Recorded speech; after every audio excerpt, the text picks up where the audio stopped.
You got Jody McDonald and John McMullen here with you on Birds 365, and we're lucky to have Chris Franklin with us. Now, Chris is NJ.com, which means New Jersey, and therefore he can do his segment outside, unlike Jeff Kerr, who had to be inside because he's in Pennsylvania, and he doesn't know that he doesn't have to be fearful, Chris Franklin. Chris escaped Franklin, convicts. Yeah.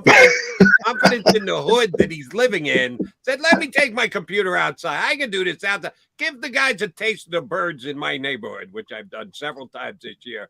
We thank you for that, Chris Frank. No problem. I figured I'd try to bring a blend of National Geographic with some Eagles talk. So why not try that as well, too? Might as well Eagles in the name. So, yeah. Very nice. And I know about it. Long sleeve shirt on, too. Is it chilly outside where you're at? No, I just like the shirt. That's it. I feel comfortable, so that way I can help you guys out. Well, thank you very much. It was given to me a couple years ago. It doesn't take much to be more fashion conscious than McMullen and McDonald. I'll tell you that right now. Come on, I got the JAKIB Sports shirt on. Come on, that's fashion conscious. Yeah, I go. It's not the Met. It's not the Met Gala. We're here. We're just talking. We're talking to the P1s in the bars and everything. I don't know. All right, here's where I want to start with you, Chris Franklin, and I will readily admit, if I had to give a grade to the Eagles' offense coordinator for his play calling week 1, I most definitely want to give him an incomplete because I have no bloody idea whether he's good at his job or not. I thought we'd get a pretty good clue after week 1. I almost want to say I know less than more after watching him call plays for a week. If I don't allow you incomplete as a grade, A+ to F, how would you grade out the Eagles play calling week number 1? I'd probably give it a C because at first I thought I know that, and I'll put the caveat on. I know the rain was playing a factor in it because it was pouring early on, so you couldn't really use your full complement of the offense. But when I look at it, it just seemed really conservative with the screens and the safety started the Patriot safety started knowing it. It started creeping up a little bit more and more and more, and that affected the run game. It didn't work. I liked when they started taking shots down the field to try to soften that blow a little bit. You had to, in my opinion, you had the advantage when it came to wide receivers over cornerbacks, and also even I know Dallas Goedert didn't get to his target into the fourth quarter. Maybe just involve him in one of those screens just to get his hands to get him in the flow of the offense. So it's his first time. Is his first game as the OC, as the play caller officially, get back in the groove. Could take a couple of games. You just hope it catches on from here on out.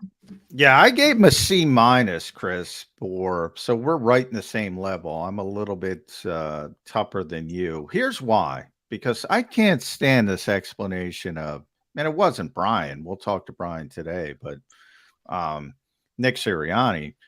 Oh, you can't go out of a game with DeAndre Swift getting 2 touches or, Dallas Goedert not getting a reception. Can't do that. Well, you're the head coach. Brian's the offensive coordinator. You can make sure, at least I know you can get DeAndre Swift more than 2 touches because you can just hand him the football if you want. You got to at least get the football to Dallas Goedert, but it's inexplicable to me that you can't get him the football. Make him the number 1 option on a particular play. I think that's a discipline issue from a play caller and a game planner when you're not getting people involved that you want to get involved, or he's lying to us and he doesn't want them involved. And why wouldn't he want them involved? Yeah, and it's telling too, because when you look at how the first 15, 20 scripted plays went, they were moving the ball left or right. It was looking around all the time, baby. and you look at it, and especially when it comes to the Swift thing, the one thing you brought him into was for his pass catching. He's a big play runner, and to get him to only get 3 touches all game, whether it be the passing game or the rushing game, it brings a lot of question marks. And look, he was all right. You dressed him and Boston Scott was dressed too, but you dressed those 3 guys. You figure they get more run and get more touches and be involved in that. And yeah, it could have been a lot better. It should have been a lot better. Even though I think Gainwell was overused, the Dallas Goedert one concerns me more because Nick Sirianni has been outspoken all last year. our offense runs through and he runs down the 3 receivers, 2 wide, 1 tight, that the offense is supposed to go through and calls them out by their numbers.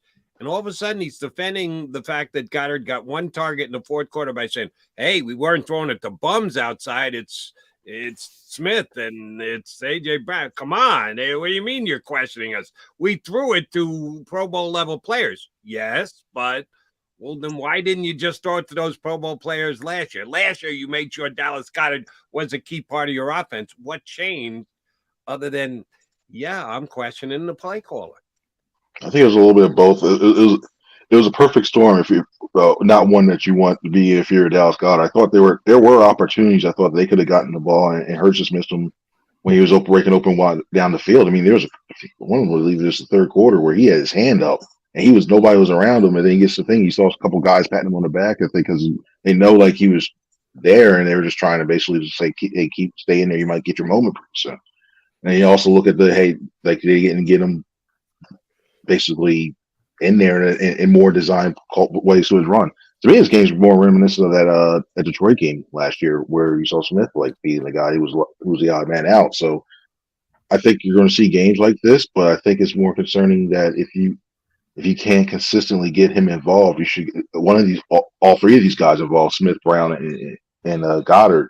I think that's more concerning if you can't get, especially with the way this offense is supposed to roll and flow and the talent it has.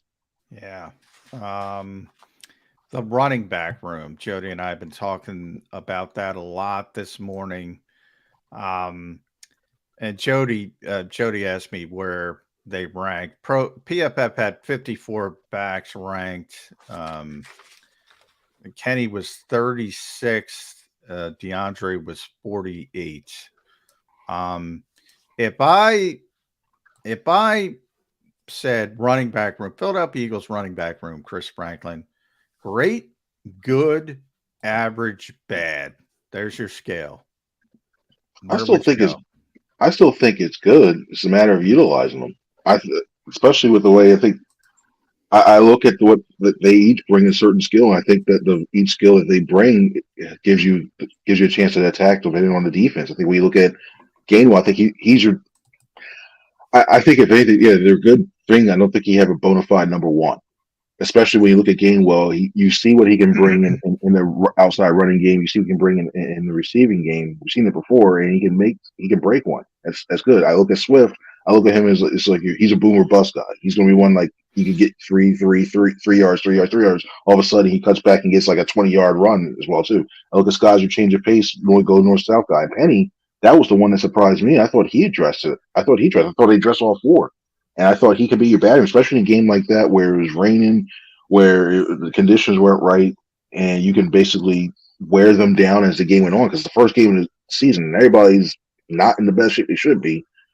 I thought you could have ran Penny a little bit more, and I was just shocked to see him not dress. I know they said it was a numbers issue, and they tried to get other positions in there, but I thought they really roll with 4 guys.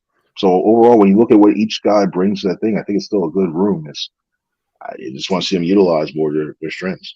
Yeah, but they need to dress Contavious Street, so that counts out.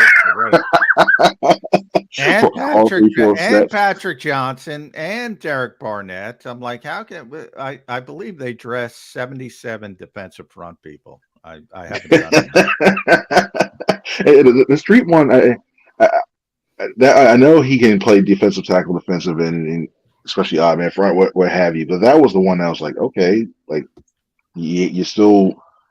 You're strong in the middle there. You got enough guys. You probably weren't getting enough. He wasn't getting a lot of run there. So why not? Yeah. Why him over Penny? I mean, Patrick Johnson, I get because special teams. Yeah.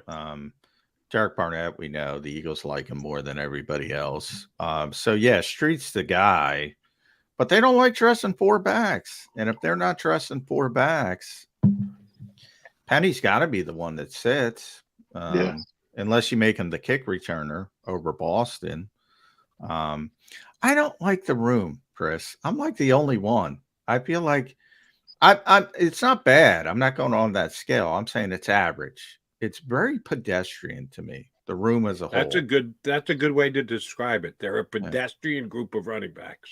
Yeah. I look around this league and I see all these great backs, and because Jody made me look it up, and I'm like, the top guys, well, you have the Chubbs, the Henrys, the Ecklers, the McCaffrey was just unbelievable.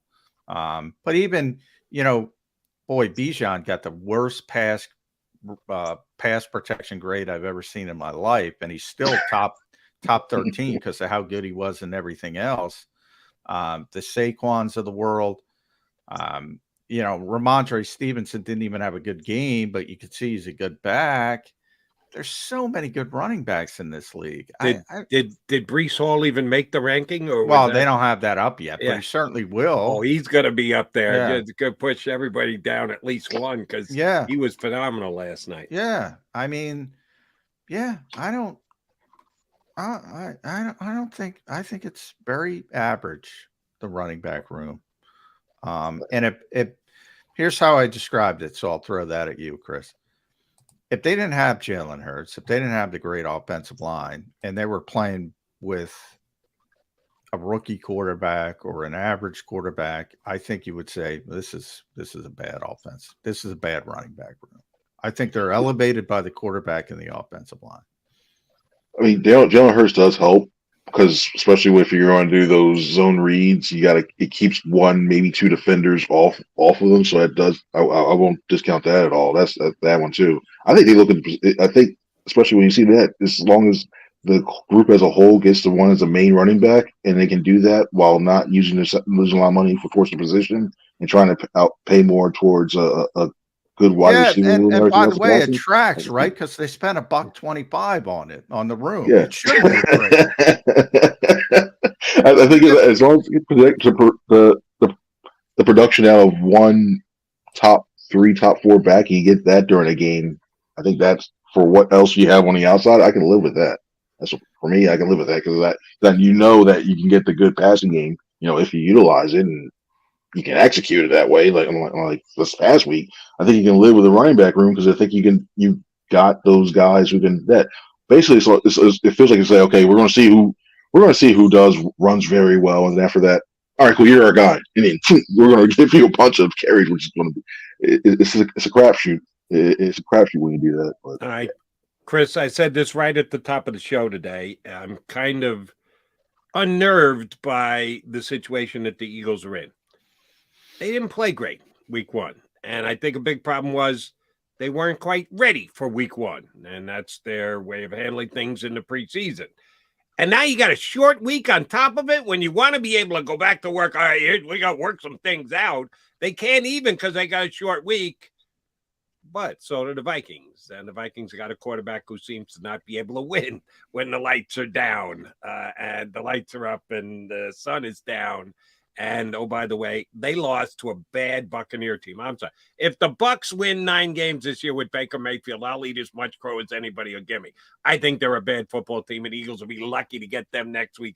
On a long week, not till Monday, the minuses against the Vikings far outweigh the fact that the Eagles are in a disadvantageous position on a short week this week. I still think it's going to be a tough game.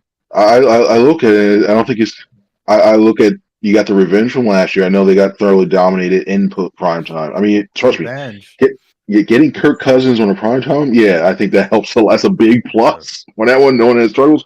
But I look at the fact that they're very that's still in their minds, and that they're thinking that hey, this could be a tiebreaker game. You know that because they still believe that they can win the North. I don't see it. I think the Packers prove that they can still be that team. But yeah, I like the Packers. I'm proud of my Packers pick for the playoffs. Jordan Love looked good, but when I look at that and you see, and then also you got that secondary. I know the questions with James Bradbury now. With the concussion protocol, you got Jefferson. If you have Slay travel around him, I mean, you go Osborne. You got to work. You got to trust Josh Jobe to go against Osborne too, and you don't know. And then you got Madison. This is the one time where you're glad Dalvin Cook is no longer with that team because now you with Madison, you still question with those linebackers now, the linebacking core without Nakobe Dean. So I don't think it's going to be as easy as it's not going to be 24/7. I believe it helps that they're at home. It helps they don't have to travel and lose that. I got some reservations about this game, and I think it's going to be a lot closer than what people think.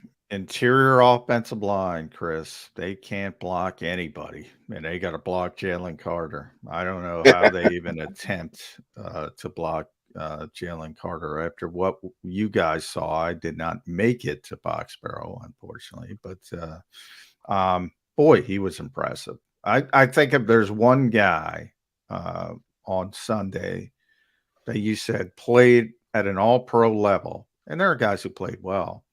I think Reed played well. Jordan Davis was great. Yeah. But Jalen Carter was the best player on the Eagles. That's that strength, like that power. Like to me, when I was looking at him in Georgia, I was like, oh wow, he's really quick. He can get that raw power that he's showing. Just like, hey, let me get inside. And I mean, that first rush we had that little swim move going. Like, where did that come from? Like, I don't remember seeing that. He has a swim move now. All right, cool. So you look at all that, it just changes the dynamic of that pass rush because now you think if you're offensive coordinator, I'm going to roll the pocket one way to move, maybe get him out so that he won't see that way. Okay, you're going to roll him either to Josh Sweat or Hassan Reddick. Which way are you going to go? Yeah. And that's rough. And you can't slide the protection one way because if you slide it, you're getting one of those what's interesting, how quickly does it happen? Because you're right. Everybody right now is like, we can't double team him because you got to worry about Reddick and Sweat. How quickly does it change to we got to double team him and take our chances with Reddick and or Sweat? You'll see it probably next week. Shortest distance to a point is a straight line, and he's got a straight line going beaming down right there in the way he's dominating. So I would the Eagles probably, and it's going to be, this may play in their hands depending on how they like to play their cornerbacks, like depending on the coverage. But I'd be shocked. I would be shocked if we start seeing more 3-step drops, more of the old West Coast style stuff because of that, because of that impact Carter can make. Because it just puts so much of an issue on the offensive line. I think I saw Christian Darrisaw. He has an ankle injury too, like he's dealing with. Yeah. So you got to worry about that too. So there's a lot of stuff that bodes well for that defensive line. It's just going to have to come back to those corners, the safeties, and linebackers getting out in coverage and playing that short game. Because if you do that, then I think it will come comfortable. I forgot about Darrisaw. I might reserve the hospital room for Kirk Cousins if he can't play. What was that quarterback series where there's a little back and then man. You might be feeling that this week. You might be feeling a lot this week. My appreciation for Cousins certainly went up after watching that quarterback show and what he played through week in and week out. All right, along those lines, and the stud dogs the Eagles had on the defensive line the other day, Carter played 50%, exactly half of the Eagle defensive snaps, and Davis played less than that, like 44%. Off the week that they had, don't you want to see both of those numbers go up? And I know we might be nitpicking about a handful of snaps here, but sometimes a handful of snaps wins and loses you a game. Do you expect the number to go up for both of the Eagles' former Georgia defensive linemen? Carter for sure, and I think Davis might get a slight uptick. I think they try to use him more first and second because they know the Patriots will probably be more of a run team than I think you'll see with the Vikings be. But the way that Jordan Davis showed as a pass rusher, and you saw that development. I thought he'd be better than that. That's better than I thought it would be as well too. So I wouldn't be shocked to see him get maybe a couple more third down looks. But I think you still run with Carter. I think you have to run with Carter. You have to run with Fletch. I think those are two on those third downs. I think those are your two interior pass rush guys. And maybe use Williams more on first, second down to help you out with your run. I want to see more Milton Williams, and I don't know how you get to Milton. Right. I mean, Milton's a heck of a player. Yeah. Not dressing Cave Street and Marlon Tuipulotu. That's what you get him more than that way. Marlon I get because he's the backup nose tackle, but he only had six snaps. I'm looking for Street. He's probably he was down there too. Yeah, he was down there in the same area. Same. Which to your point is like, why are they dressing? Well, Marlon, I get, like I said, you need him in case something happens to Jordan. Yeah. But the Patriots had 80 offensive snaps, so that's a lot. Jalen had 40 and Jordan had 35. I don't know if they're getting higher than that. I like that. That's the road. That's where they should be. The problem is they should be at 40 and 35 if it's like 65. Right. That's my concern. Like if the Vikings have a more normal 65 snap game, does that number lower? That would concern me a little bit. That's why you look at percentage of snaps, not overall snaps. Yeah. Yeah. And I'd like to see both of their percentages tick up just a little bit. All right. Nakobe Dean out of the lineup for multiple weeks. Does multiple weeks equate to an IR stint, Chris Franklin? Or do you think they're going to try and take it week to week? They already seem to have some issues with balancing the roster. Would they not want to give themselves some roster flexibility by putting them on IR? I think so. So that way you can still continue to elevate if they want to play that game of elevating Siposs and Covey. I think they have to. They have to. And then when you look at it, I think it's better to do it now and not try to force them back, especially early on with the schedule being easier early than it is until you get that group of death that's happening that's waiting for you when you get the Bills and you get, well, not Josh Allen's playing the way he did that way, but when you get to Miami and everybody else down later on that in that schedule. So I think it's disappointing to see him off the field already early. I think you see the key when he gets at least those guys in the position and he's the emotional leader. When you hear talking to those guys, it was that down. I mean, don't get me wrong. It was a nice backstory to hear that Reed came in. At first, initially, they gave the green dot to Ellis, and then Reed came in toward late, especially in that last couple of drives, and came in and started trying to rally those guys. So I think you're good on that aspect. If he needs a defensive play caller and just somebody to lift him up, but when you look at Dean, he just adds another element. The way these guys look at him, the way the familiarity he has with Carter and Davis, knowing what they do offhand. So. That second level has a lot of questions now. That's the biggest. I mean, I feel more comfortable with Joe Valek at the other outside corner than I do with those linebackers as they present themselves right now. And you hope especially in the coverage game, that's the one I think that the Vikings could really tackle, man. Well, that's where. All right, I'm going to give you an over under, and I'm going to place it at 10.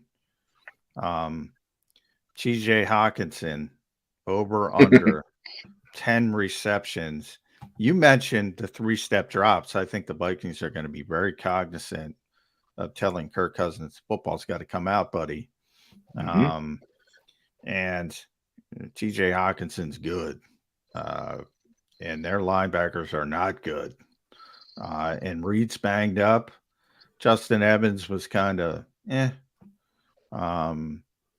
over under 10. It's a big number. See, I'll go under, but I'll go with something like 8 catches, 97 yards, and a touchdown. I can see him having something like that. So when the touchdown comes in the red zone. And then I can see, because Jefferson's going to, the offense is going to flow from Jefferson. I think they're going to make him, I think he gets, if anybody's double digits, I think it's still going to be him. But I can see Hawkinson getting 8 and near 100 yards and just, and it'll be the annoying way if you're looking from a defensive aspect, because it's not going to be the big play down the field like a 50-yard thing. It's going to be the 6 yards first down. 6 yards gets a first down. It's another 7 or 8 and just I think that they're going to attack Ellis. I really think they're going to do that because I'm not so much worried about Morrow and cover. I'm more worried about what they're going to do trying to get to Ellis. And we saw what the Patriots were doing when they were going in there and they were going after him. So that's the zone area that I'm watching. For sure. And I just looked this up. I'm surprised by this. I'd forgotten. Shame on me for forgetting, but I did double check and look it up. Eagles Vikings last year. Johnny Mack says Vikings interior defensive offensive line might be the worst in the league. Eagles dominated the Vikings last year. How many sacks did they get in their 70-sack year versus the Vikings last year? I don't think they got a lot. I'm going to say 2. 2. That's all I got that day. And one of them was interior. Well, smart quarterback, though. And he was just throwing the ball up for grabs. Slay had like 18 interceptions. You could have had 18 more. All right. Johnny Mack led me right where I wanted to go. Thank you very much, Johnny Mack, the smart quarterback of the Minnesota Vikings. Chris Franklin, when the Vikings are within 6 points in the fourth quarter with 2 minutes to go, and they're facing a 4th and 8, who will come up and make the tackle on T.J. Hawkinson when Kirk Cousins throws it to him on a 5-yard route? on 4th and 8 in the fourth quarter. By Who's the going to way, be the Eagle that makes that tackle? He pulling down probably the guy will, on the too. not so smart play that the Viking quarterback attempts to make? I'm gonna go. I'll go. No, I want to go different. I want to go Evans. I think they'll be in big nickel, and I think Evans is going to move up a little bit more. Now you And said I was going to see that way too. I was thinking Rashawn Evans. I'm going, man, they're going to get him up to speed in 48 Oh, no. hours to get him in the lineup? Really? That's No. what, you're going Justin Evans. Justin Evans. I think it's going to be a safety. It's either Justin Evans or maybe Justin Evans or Terrell Edmonds. One of those two are going to be in a big nickel. I think that's what they're going to stop it that way. It's not.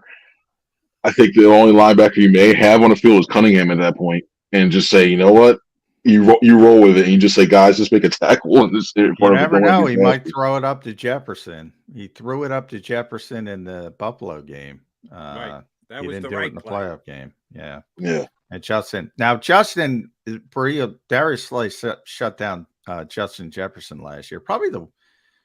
Definitely the worst game Jefferson had last season. Maybe the worst since he became a starter. But the officials let Darius beat the living crap out of him. You get the wrong officiating crew this year, Chris, it ain't gonna happen again. Little handsy, you went back and checked that film? Yeah, check that. All it was. Check that film. Slay admitted it. Slay's like, yeah, man, they let me play. He took advantage of it. If you get the normal NFL officiating crew, and I haven't looked who it is, but yeah, I wouldn't expect a repeat performance because that guy is special. I'm pretty sure O'Connell's going to go right before the game and start going, yeah, remember, watch the hands on number 2. Watch his hands. We'll watch that one. Just start playing that bug early and often. If I'm him, I'm using it a little bit inside the press conference to draw even more attention to go, well, they got a little physical with us, maybe too physical. Wink, wink, nudge, nudge. I'm sure the minute O'Connell hits the field, he's going to be lobbying. He's going to remember what happened last year. Pay attention. Yeah. The minute let me ask each of you guys. Let me put you in a position of playing Vikings offensive coordinator. Play 1, you have Jefferson on the left side, and maybe Slay's covering him. Play 2, you should absolutely have Jefferson on the right side and see if Slay's covering him. And play 3, you should have Jefferson in the slot and see if Slay's covering. You got to determine that Slay is going to follow him everywhere that he goes. If that is the Eagles' choice, that they're going to do that and just have him follow him all over the field. You got any concerns about Job moving from left side to right side? Do you have any concerns about moving your slot cornerback outside? If you're going to do that, it makes sense. Yeah, and certainly Justin Jefferson deserves more attention, and you should bend the rules, your overall game planning rules, to make sure he doesn't kill you. But that does put a couple of guys in a potentially untenable position. Does that scare you at all, Chris? I think if you have to move Max to the outside, it does a little bit, because I think I like a little bit of the threat that he brings, either coming off the corner or if they decide to do a draw or something like that, his ability to be a tackler on that one too. And even if it's the red zone, if you're going in there, if you get a bigger receiver going against that on a fade, yeah, I'm a little worried about that part. Job not so much. Job only if he goes in the slot. I'll say that one too. If they start to put like the odds with that, and even then, I think they start to make an adjustment. Say, hey, you bump out and take the wide guy, and Maddox just stays in the middle in the slot there. So, yeah, Maddox is the only one I'm a little worried about. If you had to roll him to the outside, him become an outside receiver in the red zone, especially. That's the one area I think I'd have some question marks about that, because it's so valuable in the middle there. At C. Franklin News, make sure you read Chris every day. Does a tremendous job covering this team. I'll end it with Jordan Addison, man. Rookie, you never know, but he looks gifted. And the thing I like about him is he runs routes well. I always like young receivers. If they can run routes and they reach the other stuff, they have that baseline. He obviously has the baseline from an athleticism standpoint. They're going to be good. To have that complement, Adam Thielen was a great player for a long time, but he's 32 last year. Couldn't get the separation any longer. Now you got that complement back who can get that separation. Is there any chance James Bradbury can get through protocol by Thursday? I can't recall I don't that. see it. Honestly, because then you have to get him to. He has to do a couple tests that make sure he's all right that way. So then he has to do a physical test and the rest day and see how he responds to that. That's an extreme long shot. And even then, I think if he did get rushed through, you just bring up some more questions from the league, and they'll start to look at some stuff. So I don't. If you had to say ask today, is he going to be active or not? I think he's going to be inactive. It's just, to me, it's to get off, go through the whole entire protocol and get him back on the field. You got to hope you got to hope it was like, say, a grade 1, where it was just okay. You got hit, it was a little jarring, but it wasn't a grade 3. He didn't lose consciousness. Grade 2, that stings. Trust me, I got a couple of those. Those are fun. But the grade 1 area, that's the one where it's like if it hits you enough, and you're like, all right, got a little headache, but I'm good. That's an outside shot, but not knowing the grades, I think it's a big thing to deal with that. But I think it's a long shot, especially if it's a grade 2. All right. I was fearing that the birds at Chris Franklin's house were inactive, and then they came to life. So we know they're good to go versus the Vikings. Short week, doesn't matter. The birds at Franklin's house are good to go, and hopefully the Eagles are on as well. Chris Franklin, thanks for hopping in with us today. Thanks, bud. Thank you, guys. Y'all have a good one now. Well-dressed Chris Franklin here with us on Birds 365. All right, Mac coming back. You know what we got to do, put a bow on the show.